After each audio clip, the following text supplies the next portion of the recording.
हाँ जी अब बोलो। मान ले मेरा छोरा है वो बीएससी फर्स्ट ईयर में छोड़ दे, क्या फायदा है? ये भाई साहब ज्ञान की मतलब वो ज्ञान इतना भरे ना भीतर ये काटना चाहो ज्ञान।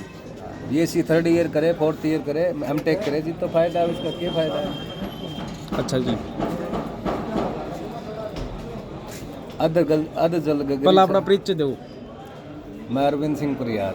हाँ जी कोई काम ऐसा नहीं करना चाहिए जो अध जल गगरी छलकत जाए। काम को या तो मना कर दो या फिर न कंप्लीट करो, बीच में अटक गया तो बेचारे की मर हो जाए उसकी आदमी में। हाँ जी इसलिए किसी मन में किसी प्रकार का भ्रम न रखो, शंका न रखो। सत्यार्थ प्रकाश पढ़ो, दयानंद की है जो आम है, कॉमन है।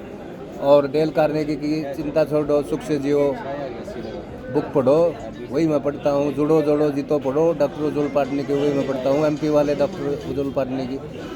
और ये है ना, इन्होंने जो वर्णन किया है ना वो अतुलनीय है, यानी कि एक वेद के बराबर है। वो वेदों के बराबर ज्ञान है उसमें तीनों में। उनने दिल खुश करने वाली बात लिख रखी है, क्योंकि वो पॉजिटिव सेंस की बातें लिखते हैं सारे। अच्छा जी हाँ। आप वेद पढ़ लो, उससे भी कुछ नहीं होता है, कितना ही पढ़ लो, वेद का क्या फ़ायदा है? जब तक आप है ना, आपका जो असली लक्ष्य है वो सुख और आनंद की प्राप्ति है। जैसे ठाकुर कृपालु जी महाराज कहते हैं, जगत गुरु, वेद शास्त्रों के ज्ञान की बातें। तो सबसे पहले है ना,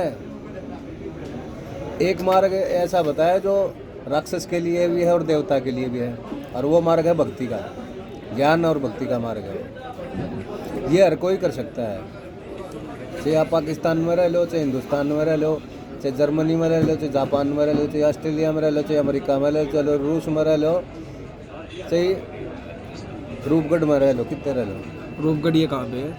रूपगढ़ बयानी अपनी बयानी कड़ा है, अपने बेड़ी हिसार दौरा भिवाड़ी अरे हीरा का काम है रूपगढ़। हीरा काम है। हाँ। अच्छा जी चाहे रिवाड़ी रह लो, कहने का मतलब रिवाड़ी रह लो, चाहे यहाँ रसिया रह लो, हाँ, जाए रिवाड़ी रहना। के छोटा है। मेरा कहने का मतलब ये है कि राजपूत का यो मतलब तो कोई नहीं कि हम असभ्य हो जाओ, डंगर बन जाओ। हाँ यार असभ्य तो जानवर हो, अगर असभ्य बुद्धि दिमाग उसमें नहीं होता। तुम क्या नहीं कर सकते? न्याय करने के लिए कोर्ट है हमारे देश में, डिस्ट्रिक्ट कोर्ट है, हाई कोर्ट है, सुप्रीम कोर्ट है, वहीं से करवाओ, पढ़े लिखे हैं सारे। अभी हम कोर्ट में बैठे हैं। एक विद्वान आदमी है ना, सैकड़ों का दिया जला के ज्ञान का दिया जला सकता है।